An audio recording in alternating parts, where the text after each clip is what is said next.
Night hoc dinar की टिमटिमाती हुई neon sign से बारिश में गीली सड़क पर लंबी नाचती हुई परछाइयां बन रही थीं।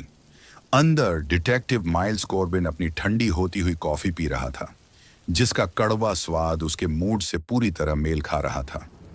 शहर एक गहरा घाव था और वह एक जंग लगी सुई से उसे सिलने की कोशिश कर रहा था।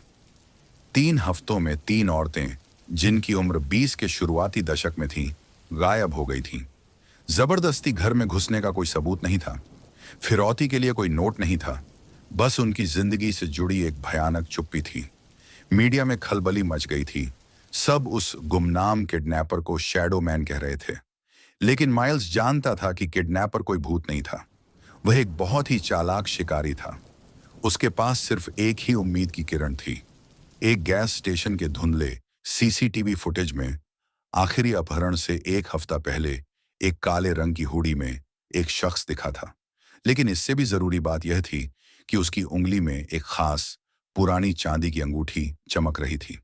अंगूठी पर एक बाज बना था जिसके पंख फैले हुए थे, और वह एक छोटे गहरे लाल रंग के पत्थर को पकड़े हुए था।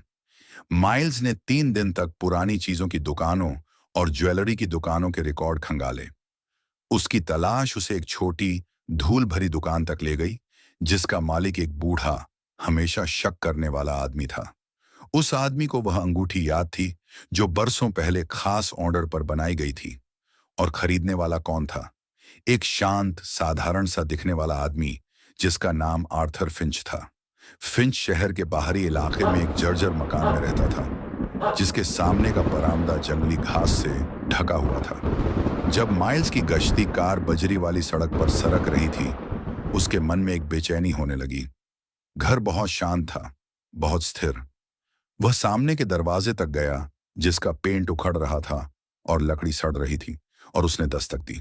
सन्नाटा। उसने फिर से दस्तक दी, इस बार और जोर से। दरवाजा आश्चर्यजनक रूप से दबाव से चरमराकर खुल गया। अंदर से ठंडी बासी हवा का एक झोंका आया, जिसमें सड़ी हुई चीजों और कुछ मीठी सी अजीब सी महक थी। उसने अपनी कमर पर लगी पिस्तौल पर हाथ रखा। उसने दरवाजे को पूरी तरह खोला और अंदर कदम रखा। उसकी टॉर्च की रोशनी घने अंधेरे को चीर रही थी। धूल के कण रोशनी में नाच रहे थे, एक भूतिया बैले की तरह। वह एक कमरे से दूसरे कमरे में गया। हर एक कमरा पिछले से ज्यादा वीरान था।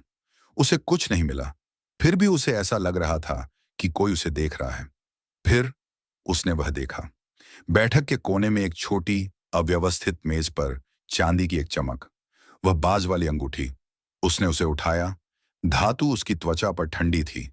एक सिहरन उसकी रीढ़ की हड्डी में दौड़ गई। गहरा लाल पत्थर असल में एक पत्थर नहीं था। यह सूखे हुए खून की एक पूरी तरह से पॉलिश की हुई बूंद जैसी थी। जैसे ही उसने अंगूठी पकड़ी, उसके पैरों के नीचे का फर्श एक भयानक दरार के साथ टूट गया।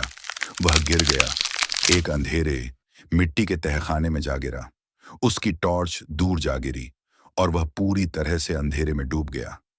कहीं से अंधेरे में एक धीमी गहरी हंसी गूंजी, और माइल्स को एक झटके में एहसास हुआ कि उसने शिकारी का ठिकाना नहीं, बल्कि शिकारी का जाल ढूंढा था। उसके ऊपर के फर्श पर एक जोरदार धम्म की आवाज के साथ तख्ते वापस लगा दिए गए, और आखिरी चीज जो उसने देखी वह ऊपर से आती एक टॉर्च की चमक थी, जिसने आर्थर फिंच की डरावनी विजयी मुस्कान को रोशन कर दिया।